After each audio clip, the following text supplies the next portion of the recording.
Hi everybody, hope you're staying warm wherever you are. It's freezing in New Orleans. We don't do cold well here. We kind of shut down when it's cold.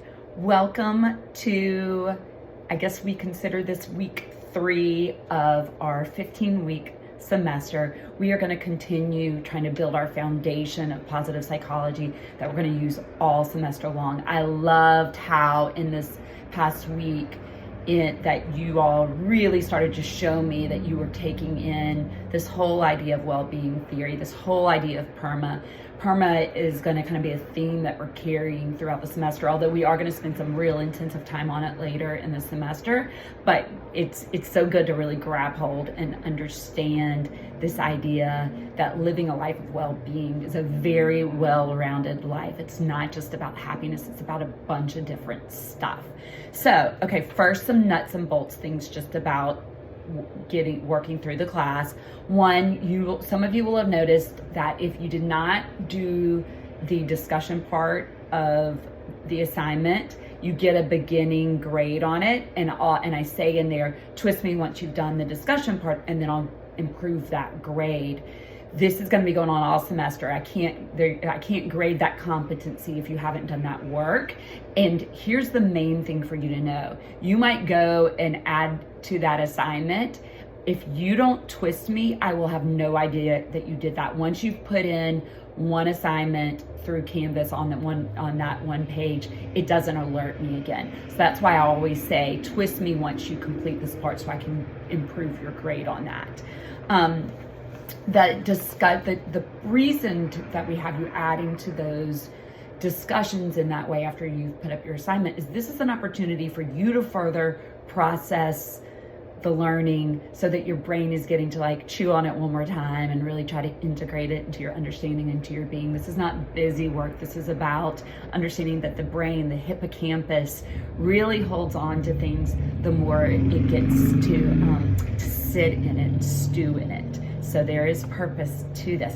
When you're doing your responses to classmates, one thing that I ask is just to address each other by name. It's just showing that we see each other, we recognize each other.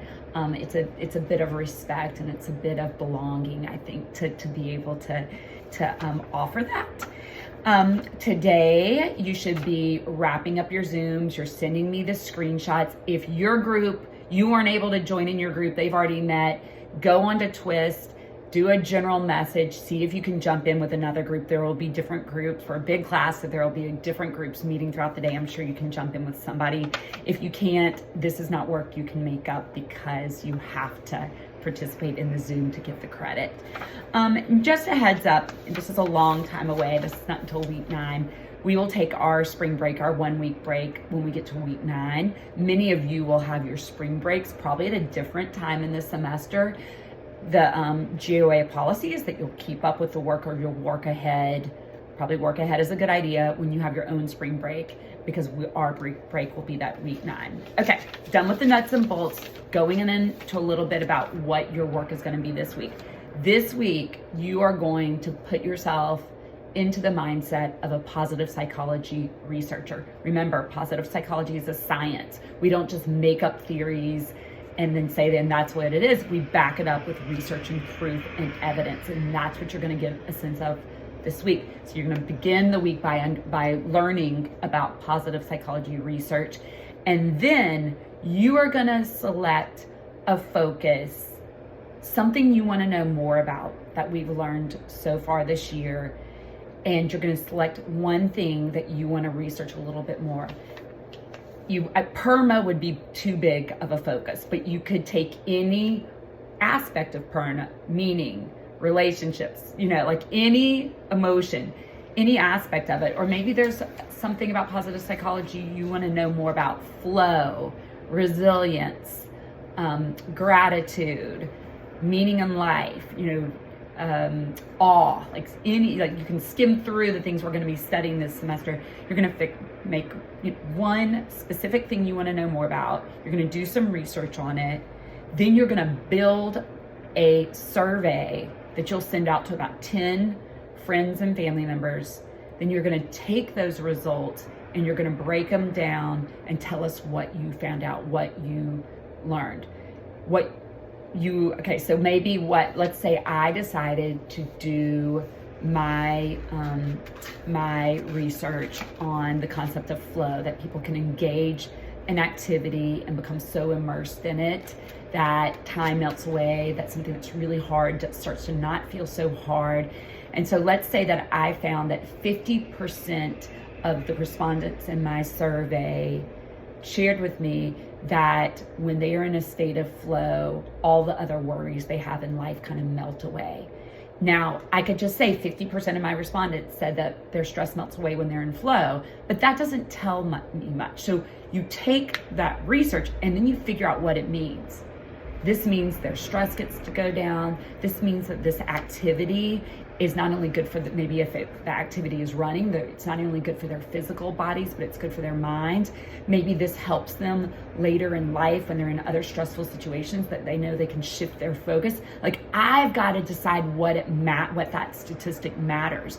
The statistic alone isn't rich. It's the meaning you give to it. And so that's when I'm grading it. I'm going to really look for how you dig in. And one of the ways that you can do that is you just ask yourself questions when you're looking at the data. Well, what does this 50% tell me? What does this tell me about the meaning of life? What does this tell me about well-being? What is this? And then you just start writing that out.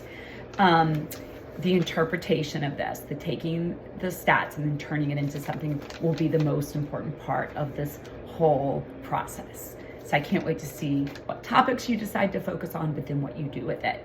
Okay. Finally, the last thing that we need to do today is I'm going to give you the question that you're going to go into Twist and direct message me so that I know that you watch this video. And my question is, right now, no matter where you live in the country, we seem to be in deep winter.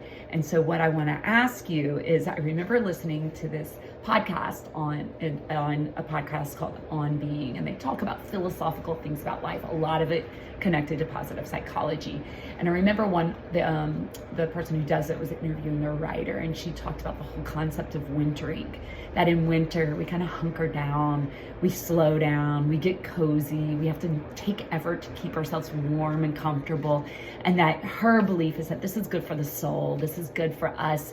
It kind of gives us a different way of living, so different than in the spring and summer when we're out like maybe adventuring and physically challenging ourselves. And this is kind of a different way of being. And so my question to you is like, what do you love to do when you're wintering? What gets you all cozy and helps you to feel a sense of warmth and satisfaction? And can't wait to hear about your version of wintering. Have a great day.